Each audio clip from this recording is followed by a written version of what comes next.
Hey guys, അപ്പം നമ്മൾ ഇന്ന് പോകാൻ പോകുന്നത് കൊടുങ്ങല്ലൂർ ശ്രീ കുറുമ്പ ഭഗവതി ക്ഷേത്രത്തിലേക്കാണ്. ഞങ്ങൾക്ക് പോകാൻ ഒരുപാട് ഇഷ്ടമുള്ളൊരു സ്ഥലം കൂടിയാണ് കേട്ടോ ഇത്. ഞങ്ങളൊരു 10 മണി സമയമൊക്കെ ആയപ്പോഴാണ് അമ്പലത്തിലെത്തിയത്. അതുകൊണ്ട് തന്നെ അധികം ക്യൂലൊന്നും നിൽക്കാതെ രക്ഷപ്പെട്ട്. എന്നാലും കുറച്ച് ക്യൂ ഒക്കെ ഉണ്ടായിരുന്നു ഗൈസ്. അത് എന്തായാലും അങ്ങനെയാണല്ലോ. അങ്ങനെ അധികം ലേറ്റ് ആവാതെ തന്നെ ഞങ്ങൾക്ക് ഉള്ളിലേക്ക് കയറി ദേവീനൊക്കെ കണ്ട് തൊഴുത് ഇറങ്ങാൻ പറ്റി. അത് കഴിഞ്ഞ് ഞങ്ങൾ പുറത്തേക്ക് ഇറങ്ങിയിട്ട് തവിടിടാൻ വേണ്ടിയിട്ട് പോകുന്ന വരിയാണ് ഗൈസ് നിങ്ങളിപ്പോൾ കാണുന്നത്. ഞാൻ ബാക്കിൽ നിന്ന് വീഡിയോ എടുത്ത് വരുന്നത് നമുക്ക് കണ്ടില്ല ഗൈസ്, അതാണ് ഒരു ഞെട്ടൽ.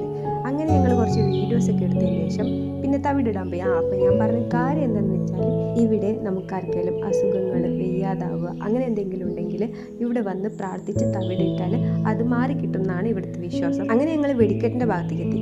അവിടെ എത്തിയതിന് ശേഷം കുറച്ച് ഫോട്ടോസും വീഡിയോസും എടുക്കുന്ന സെക്ഷനായിരുന്നു. ഇതാ ഈ കാണുന്ന ഗൂഗിൾസിന് കുറച്ച് ഫോട്ടോസൊക്കെ എടുത്തു കൊടുത്തു. അത് കഴിഞ്ഞ് ഞാൻ എന്നാൽ പിന്നെ കുറച്ച് വെടിക്കെട്ടൊക്കെ കണ്ടിട്ട് വരാമെന്ന് വെച്ച് പോയതാണ്. അങ്ങനെ വെടിക്കെട്ടൊക്കെ കണ്ടു കഴിഞ്ഞതിന് ശേഷം ഇതാ നോക്ക് ഗൈസ്, എന്താ ഒരു ക്ലൈമറ്റ്, അടിപൊളി ക്ലൈമറ്റ് ആയിരുന്നു കേട്ടോ അന്ന്. എന്താ പറയുക, നമുക്ക് അമ്പലത്തിൽ തന്നെ കുറേ നേരം ഇങ്ങനെ ഇരിക്കാനൊക്കെ തോന്നിപ്പോകും. പിന്നെ അച്ഛന് കുറച്ച് ഫോട്ടോസൊക്കെ എടുത്തു കൊടുത്ത് കണ്ടില്ലേ എന്താ ചിരി. അങ്ങനെ എല്ലാം കഴിഞ്ഞ് ഞങ്ങൾ വീട്ടിലേക്ക് തിരിക്കുകയാണ് ഗൈസ്. ഇപ്രാവശ്യം ഞങ്ങൾ അധിക നേരം അമ്പലത്തിൽ നിന്നിട്ടില്ല. കഴിഞ്ഞ പാടന്നെ വേഗം ഇറങ്ങിയിരുന്നു.